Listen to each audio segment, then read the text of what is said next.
واحلل عقدۃ من لسانی یفقهوا قولی ولا حول ولا قوة الا باللہ العلی العظیم حسبنا اللہ ونعم الوکیل نعم المولا ونعم النصیر الحمد للہ رب العالمین بارئ الخلائق اجمعین فاطر السماوات والارضین والصلاة والسلام علی سید الانبیاء والمرسلین شفیع المذنبین انیس الفقراء والمساکین سیدنا و سندنا و حبیبنا و شفیع ذنوبنا و طبیب قلوبنا بالقاسم محمد اللہم صلی علی محمد وعلی محمد وعلی آلہ اہل بیت الطیبین الطاہرین المعصومین المظلومین ولعنۃ اللہ دائمۃ باقیۃ علی اعدائہم وقتلتہم اجمعین من الآن الی قیام یوم الدین اما بعد فقد قال اللہ تبارک و تعالی فی کتابہ المجید والفرقان الحمید بسم اللہ الرحمن الرحیم یا ایھا الذین آمنوا اطیعوا اللہ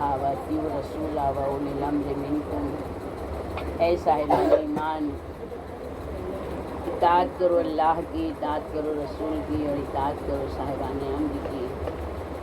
تمام تعریفیں اس پروردگار کے لیے ہیں کہ جس نے کائنات کو خلق کیا، دانے کو شگافتہ کرتا ہے، وہ پروردگار جو مسبب الاسباب ہے، جو ہمارے لیے ہر طرح کی سہولتیں مہیا کرتا ہے، جو ہمارا خالق ہے، مالک ہے، ہمارا آقا ہے، ہمارا پروردگار ہے، ارحم الراحمین ہے۔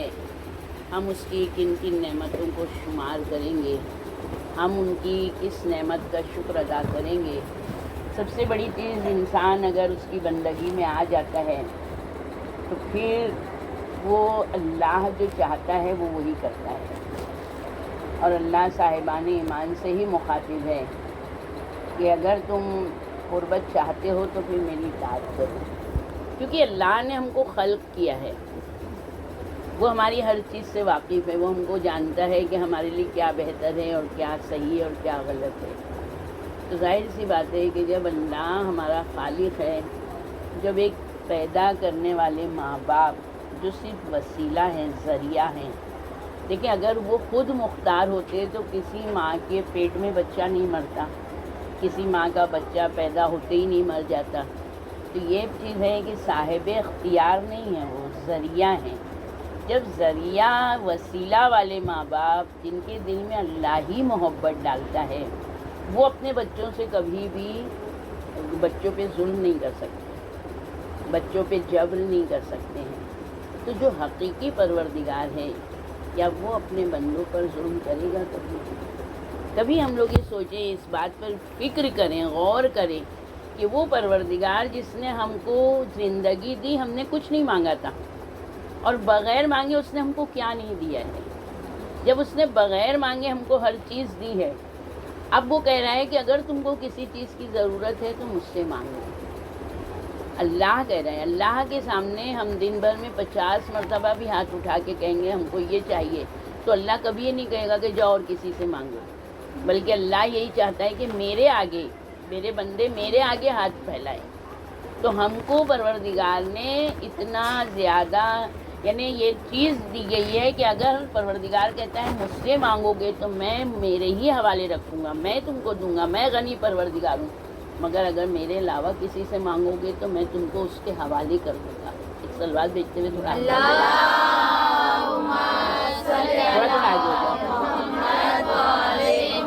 نعرہ حیدری، صلوات پر محمد، اللہم صلی علی محمد وعلی محمد۔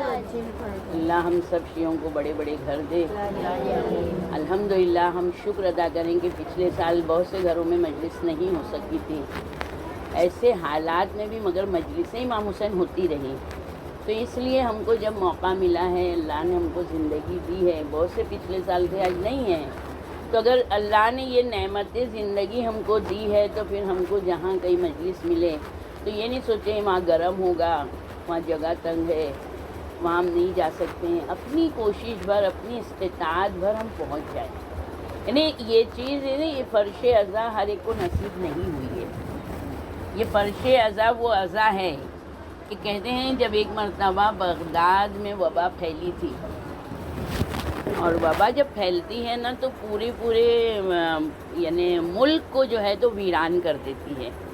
ہم لوگوں نے دیکھا ہے جب ہم لوگ تاریخ پڑھیں، پورا شہر ویران ہو جاتا ہے، پورے گاؤں تباہ ہو جاتے ہیں. ابھی سیلاب آیا تھا، پورے شہر بہہ گئے. تو ایسے اس میں جب وبائی بیماری ہوئی تو سارے یعنی گھر سے جو ہے تو میتیں ایک دو تین نکلتی چلی جا رہی ہیں. پریشان تھی. اور اس وبا میں ایک گھر محفوظ تھا. پوری وبا کی بیماری میں ایک ہی گھر محفوظ ہے. تو بعد میں وہی وبائی بیماری ایک انسانی شکل میں آئی، اور انسانی شکل میں آ کے وہ لوگوں کو بتا رہی ہے. دیکھیں اللہ کوئی چیز میں محتاج نہیں ہے. ہمارے بھی جو اعمال ہیں یہ ہمارے اعمال ہمارے سامنے انسانی شکل اختیار کریں گے اور یہ ہماری گواہی دیں گے. ابھی جیسے ہم بہت تلاوت قرآن کریں تو یہ تلاوت قرآن انسانی شکل میں حشر میں آئے گا ہمارے سامنے، اور اتنا نورانی ہوگا کہ سارے شہداء، نبی، انبیاء، صدیقین، صالحین سارے کے سارے اس چیز کو دیکھ رہے ہوں گے کہ اتنی نورانی کیا چیز ہے. یعنی یہاں کے اوپر جتنی زیادہ تلاوت قرآن کی ہوگی، اور وہ آ کے ہماری شفاعت کرے گا، پروردگارہ یہ وہ ہے کہ جس نے بہت میری تلاوت کی ہے تو اس کے گناہوں کو معاف کر دے. تو ساری چیزیں اللہ انسانی شکل میں بھیجے گا. تو وہ وبائی بیماری بھی انسانی شکل میں آئی، اور وہاں کے لوگوں سے اس نے بتایا کہ جس وقت ہم آئے ہیں شہر میں تو ہم سب پھیل گئے، اور ہم نے ہر گھر سے لوگوں کو، ہر گھر میں ہم نے یعنی یہ بیماری سے ہر گھر، کوئی گھر نہیں تھا ایسا جو نہیں بچا ہو. فقط یہ گھر ایسا تھا کہ ہم جب بھی یہاں آتے تھے تو ہم دیکھتے تھے کہ اس میں امام حسین علیہ السلام کی مجلس ہو رہی ہے. اس گھر کی جو بڑی بھی تھیں، جو بزرگ تھیں، یعنی دادی ان کو کہتے تھے، تو انہوں نے، ان کے 3 یا 4 لڑکے تھے، چاروں عالم تھے. تو انہوں نے کہا تھا میں کچھ نہیں چاہتی ہوں، میرے گھر میں روز صبح میں امام حسین علیہ السلام کی زیارت عاشورہ ہو، اور اس کے بعد مجلس ہو، اور شام کو ہو.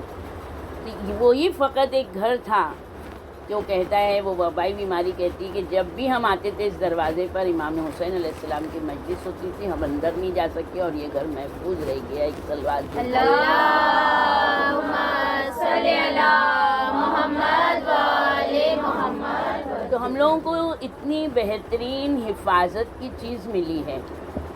ہم سب جانتے ہیں کہ زیارت عاشورہ کے حد سے زیادہ فوائد ہیں، حد سے زیادہ ہیں، مگر صحیح طریقے سے پڑھنا ہے. اگر زیارت عاشورہ کوئی پڑھتا ہے تو سارے بات کر رہے ہیں، اپنی باتوں میں منہمک ہیں، بچوں سے کھیل رہے ہیں، سارے بچوں کی اسی وقت ہی محبت آتی ہے، ہر بچے کو پیار بھی کیا جا رہا ہے، اس کی عادتیں بھی بہت خوش ہو رہے ہیں دیکھ کے. یہ سب چیز ہم کو امام حسین کی مجلس میں ہی نظر آتی ہے. اپنے گھر میں ہم بچے کو کبھی اتنے قریب نہیں رکھیں گے جتنے مجلس میں رکھتے ہیں. گھر میں ہم اپنے بچے کو گود میں نہیں لیں گے، مگر ماتم کرنے کھڑا ہونا ہے تو ہم اپنے بچے کو گود میں لے کے بیٹھ جائیں گے. یہ سب ہم لوگوں کی صفتیں ہیں.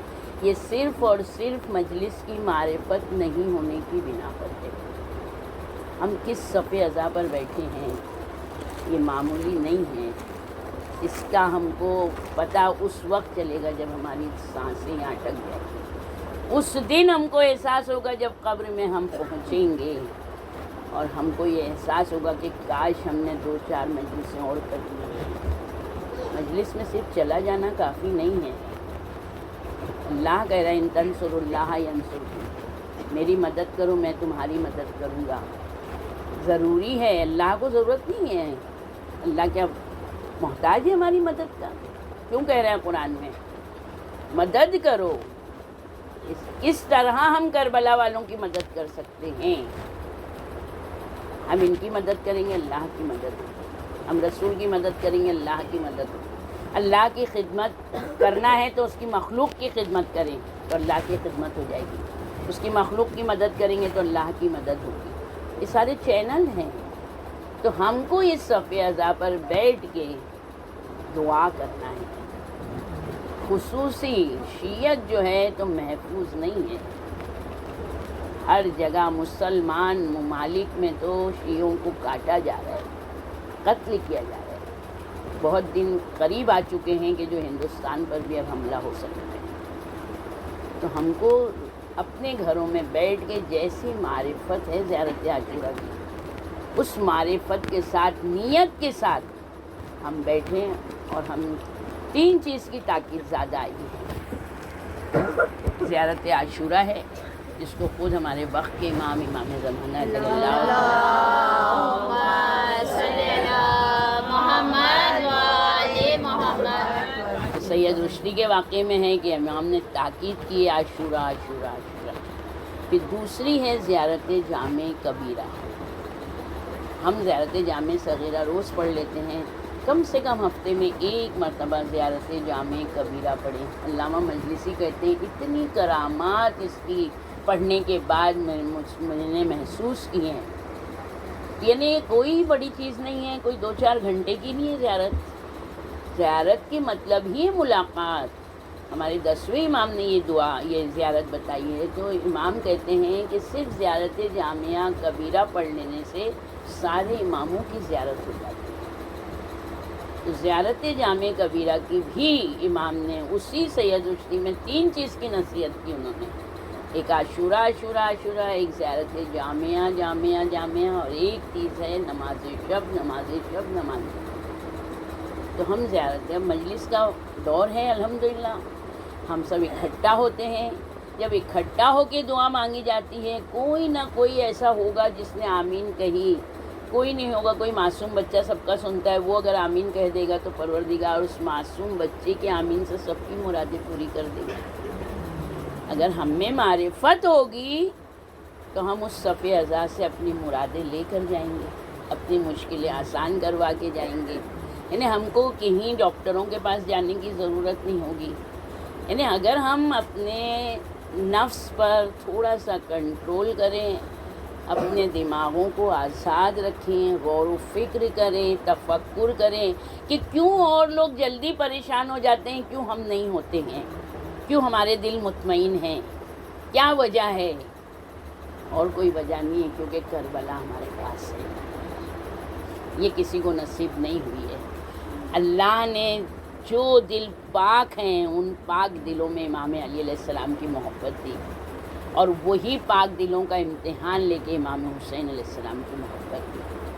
امام حسین علیہ السلام سب کے ہیں، ہر قوم پکارے گی ہمارے ہیں حسین، ہر قوم کرتی ہے امام حسین علیہ السلام کا ماتم، مگر معرفت کے ساتھ جو ہوتا ہے تو وہ یہی صف اعزاز پر ہوتا ہے۔ تو تیسری چیز ہے زیارت اربعین۔ ان دنوں میں ہم عاشورے سے لے کے 40 تک ہم حدیث قصہ کے بعد یہ تینوں زیارت میں سے ایک زیارت کم سے کم پڑھ لیں، یہ اپنا وظیفہ کریں، ہر مجلس میں کوئی نہ کوئی، اب تینوں زیارت نہ پڑھنے بیٹھ جائیں۔ بڑا شوق آیا کہ آج ہم نے مجلس رکھی، ہم تینوں زیارت پڑھ لیں، کیونکہ ذرا سا کہتے ہیں نا کہ تھوڑا سا اگر کسی نے کہہ دیا کہ یہ عمل بڑا اچھا تھا تو اب ہر گھر میں وہی عمل ہو رہا ہے۔ دیکھیں ہمیشہ یہ یاد رکھیں، اگر چیزوں کی برکتیں باقی رکھنا ہے، اس کی عظمت و احترام کو باقی رکھنا ہے، تو ہر چیز کو دوا کی طرح استعمال کریں۔ نیند کی گولی آپ ایک کھائیں گی تو آپ آرام کی نیند سوئیں گی اور صبح اٹھ جائیں گی۔ 10 دن کی گولی ہے، 10 دن کھائیں گی تو آپ کو 10 دن میں آرام سے، آپ ہی چاہیں گی 10 گولیاں ایک دن میں کھا لیں تو پھر ہمیشہ کی نیند آپ سو جائیں گی۔ تو اس طرح سے ہم کو ہر ایک چیز کی عظمت کو اگر برقرار رکھنا ہے تو ہم کو یہ ہمیشہ سوچنا ہے کہ ہم کو اس کو کس طرح سے ادا کرنا ہے، پوری معرفت کے ساتھ پڑھیں، اور یہ یقین کامل ہونا چاہیے ہے۔